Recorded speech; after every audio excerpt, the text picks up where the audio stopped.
여러분 안녕하십니까.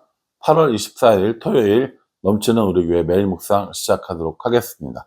오늘 본문 말씀은 예레미야 52장 1절부터 11절까지 말씀입니다. 예레미야서는 52장까지 있습니다. 그러니까 예레미야가 이제 마지막 부분이라는 거죠. 예레미야서의 마지막 부분은 이스라엘이 유다가 멸망하는 것으로 끝이 납니다.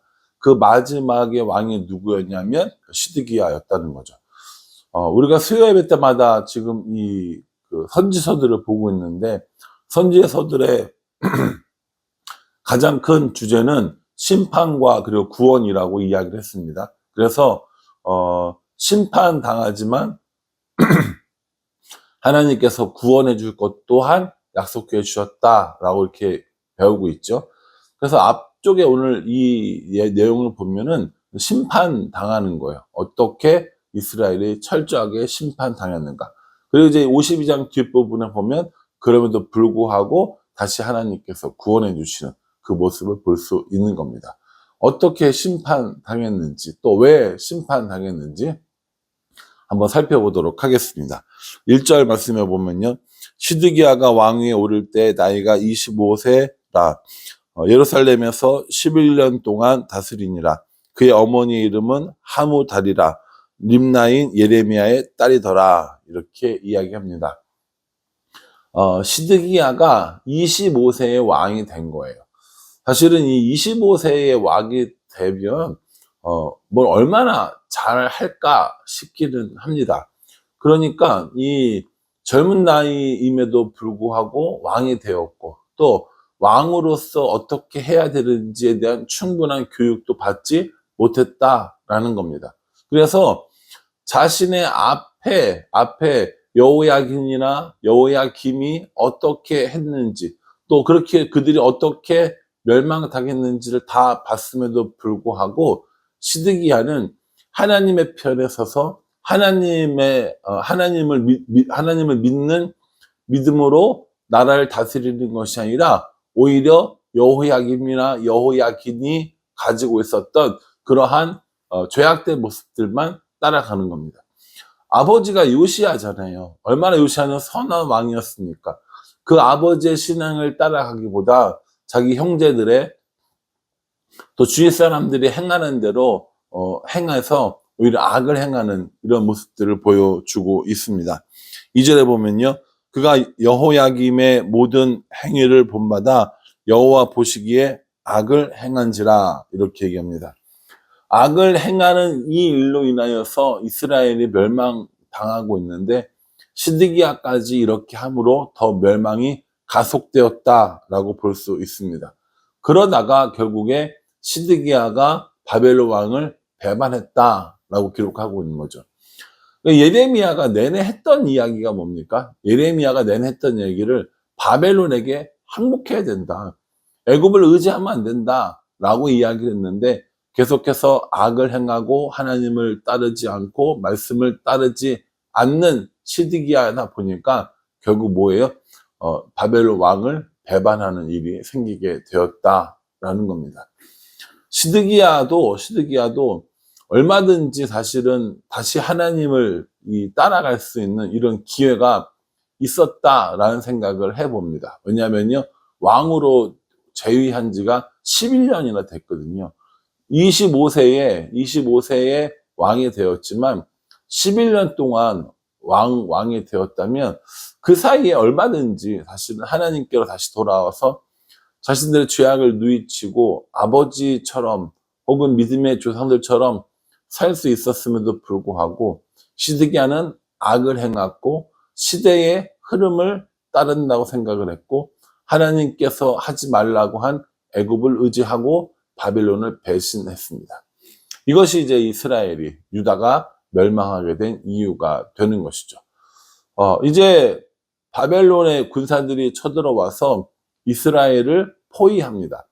이 예루살렘 성을 포위하는데, 이 포위한 기간이 대략 한 18개월 정도 된다고 해요. 18개월이면요, 한 번 농사를 지을 수 있는, 최소한 한 번 농사를 지을 수 있는 텀이 넘어간 겁니다. 그러니 어떡합니까? 아주 극심한 이런 기근에 빠졌겠죠. 아무리 뭐 방비를 잘 했다 하더라도, 아무리 준비를 잘 했다 하더라도 18개월 정도 움직이지 못하고 이 포위를 당하면 사실은 뭐 견딜 방법이 없는 것이죠. 그러다가 사람들이 굶어 죽게 되고 기근이 굉장히 심하게 되고 성 안에는 아주 극심한 혼란이 왔을 것입니다. 결국에는요, 7절에 보면 그 성벽이 파괴됨에 모든 군사가 밤중에 그 성에서 나가 두 성벽 사이 왕의 동산 견문길로 도망하여 갈대아인들이 그 성읍을 에워쌌으므로 그들이 아라바 길로 가더니, 이렇게 얘기합니다. 결국에 그 성벽이 무너졌고요. 모든 백성들이 흩어지고 군사들이 도망가고 이런 상황이 된 거죠. 어디 갈 수도 없으니까 아라바 길을 향해서 나아갔는데 여기서 결국에 시드기야가 체포되어지는 겁니다. 왕이 성을 버리고 도망을 갔어요. 그리고 도망가던 길에 체포가 되었습니다. 얼마나 이 정말 뭐랄까요, 무력하고 아무것도 할 수 없는 이 왕의 모습을 백성들이 봤겠습니까? 결국에 이 시드기야가 체포돼서 바벨론 왕에게 끌려갑니다. 끌려가서 시드기야가 보는 눈앞에서 두 아들이 죽임을 당하고 이 유다의 모든 고관들, 높은 관리들이죠. 고관들이 죽임을 당하게 되고 시드기야 자신은 눈이 뽑혀서 바벨론으로 끌려갑니다. 바벨론으로 끌려가서 어떻게 됩니까? 거기서 감옥에 있다가 평생 감옥에 있다가 결국 죽게 되는 이런 일들이 생기는 겁니다. 이게 이제 시드기야와 이 유다의 그 임한 멸망의 내용이 되는 것이죠. 여러분 생각해 보십시오. 한 나라가 멸망한다는 건 얼마나 슬픈 일입니까? 나라를 빼앗긴다는 건 얼마나 고통스러운 일입니까? 다른 누구보다 우리가 잘 알고 있고 우리나라 사람들은 이 일들을 지금도 겪고 있습니다. 그런 것과 마찬가지로 이 시드기야도 결국에 하나님을 배반하고 바벨론을 배반하고 따르지 말라는 애굽을 의지하고 악을 행하고 그러면서 아주 비참하고 아주 처참하게 죽음을 맞이하는 모습을 보게 됩니다. 결국 BC 586년에 남유다는 멸망당하게 됩니다. 아니, 이스라엘 전체가 다 멸망당하게 되는 것이죠. 이 멸망이 있고 사람들이 포로로 끌려가게 되어지는 겁니다. 맨 먼저 끌려갔던 1차 포로했던 사람이 누구냐면 그 사람이 다니엘이 되는 거고요. 2차로 끌려가던 그 시기에 끌려가던 사람이 누구냐면 대표적인 사람이 에스겔이 되는 겁니다. 다음 주 수요일에 저희가 이제 에스겔을 이제 공부하게 될 터인데 그 에스겔은 포로로 끌려간 선지자들의 대표라고 볼 수 있는 거죠. 그래서 다니엘과 이런 그 에스겔이 포로로 끌려가서 활동했던 선지자가 되는 겁니다. 그러니 보십시오. 이사야, 예레미야가 에스겔, 다니엘 이렇게 순서가 되잖아요. 그래서 에스겔을 공부하고 다니엘을 공부하면서 이제 포로로 끌려갔던 그 시기에 어떤 일이 있었는가를 우리에게 알려주고 계시는 겁니다. 이제 이스라엘은 멸망했습니다. 바벨론의 통치하에 들어갔습니다. 거기서 고통받고 오늘 시드기야가 죽임당하는 모습을 볼 수 있습니다. 오늘 이 말씀을 묵상하면서 우리는 어떤 것들을 생각해 봐야 할까요? 먼저는 세상의 주관자 되시는 하나님의 모습을 살펴보아야 합니다. 바벨론이 이렇게 이스라엘 사람들을 이스라엘 멸망시키고 뭐 주위에 있는 나라들을 모두 다 이길 수 있었던 이유는 바벨론의 힘이 강해서가 아니었습니다. 우리가 내내 묵상한 내용이 뭐였냐면 하나님께서 바벨론을 철퇴로 쓰시고 무기로 쓰셨기 때문에 가능한 일이라고 했습니다. 그럼에도 불구하고 바벨론은 자신들이 잘했고 자신들의 능력으로 생각을 했던 것이죠. 이것이 또한 바벨론이 멸망하게 된 이유인 것입니다. 그러니 우리도요, 세상의 역사의 주관자가 하나님이심을 인지해야 합니다. 세상에서 일어나고 있는 많은 일들, 요즘에 뭐 TV에서 일어나고 보여지는 많은 일들이 결국 어떤 국제적인 정세에 의해서나 어떤 무슨 뭐 우연한 사건으로 일어나는 것이 아니라 하나하나가 다 하나님의 계획과 하나님의 뜻 안에 있다라는 것을 인정해야 합니다.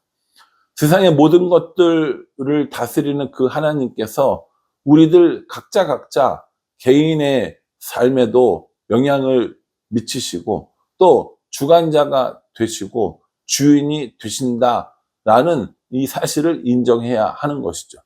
그러니까 예레미야를 통해서 세상 역사를 움직이시는 하나님, 나 개인의 역사에도 간섭하시고 주관하시는 하나님, 이렇게 고백이 되어져야 한다는 거죠.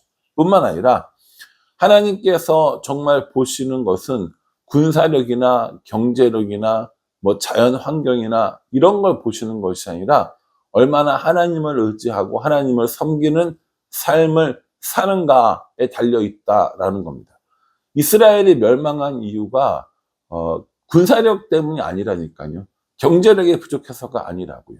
그들이 하나님 앞에 올바로 살지 못했고 하나님 앞에 죄를 지었기 때문이라는 겁니다. 그러니 오늘 우리가 이 말씀을 묵상하면서 우리에게 있는 결핍 때문에 우리가 죄를 짓는 게 아니라는 거예요. 돈이 없어서 혹은 힘이 없어서 능력이 부족해서 직장이 별로 안 좋아서 이런 것 때문에 우리가 어려운 인생을 사는 것이 아니라 하나님 앞에 하나님을 주인으로 모시지 못하고 하나님 앞에 범죄한 우리들의 죄악 때문이라는 것이죠. 그러니 오늘 이 바벨론에게 멸망한 유다의 모습을 보면서 시드기야가 처참한 죽음을 맞이하는 것을 보면서 우리가 기억해야 할 것은 여전히 하나님은 세상의 주관자이시고 여전히 하나님은 내 삶의 주인이시고 그 하나님께 범죄하는 그 길을 떠나서 하나님을 섬기고 하나님과 동행하는 삶을 살아가야 하는 것, 그것이 우리들이 해야 할 일이라는 것입니다. 여러분들은 어떻게 지내고 계십니까? 저는 또 어떻게 지내고 있는지 제 스스로를 한번 돌아봐야겠다라는 생각을 해봅니다. 그러니 저 여러분 모두 이 말씀 묵상하시면서 역사의 주관자이신 하나님, 한 나라를 세우기도 하고 멸망시키시기도 하는 그 하나님을 바라보면서 나의 삶도 하나님께서 주인 되어 주시고 나의 삶도 하나님께서 왕이 되어 주시니 다른 것들을 의지하고 다른 것들을 바라보지 않고 오직 하나님만 바라보면서 나아가기를, 그렇게 살아가기를 결단하는 우리 모두가 될 수 있기를 주님의 이름으로 축복합니다. 기도하겠습니다.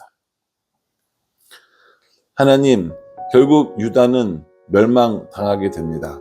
마지막 왕이었던 시드기야는 처참한 죽음을 맞이합니다. 역사의 주관자이신 하나님을 의지하지 않고 바벨론을 배신하며 애굽을 의지하고 악을 행하는 어리석음을 범했습니다. 오늘 우리는 어떠한지 우리 스스로를 돌이켜보게 하여 주시고 나의 삶의 주인, 나의 삶의 주관자가 하나님인 줄 알게 하여 주시며 그 하나님을 의지하고 그 하나님을 동행하는 삶을 살기로 결단하는 우리가 될 수 있도록 은혜 베풀어 주시옵소서. 예수님의 이름으로 기도합니다. 아멘. 오늘 이 말씀 꼼꼼하게 묵상하시고요. 오늘 토요일이니까 혹시 밀린 매일 묵상이 있으면 함께 들어보시는 것도 괜찮을 것 같습니다. 무더위에 건강 주의하시고 내일 기쁨으로 주일날 뵙도록 하겠습니다. 감사합니다.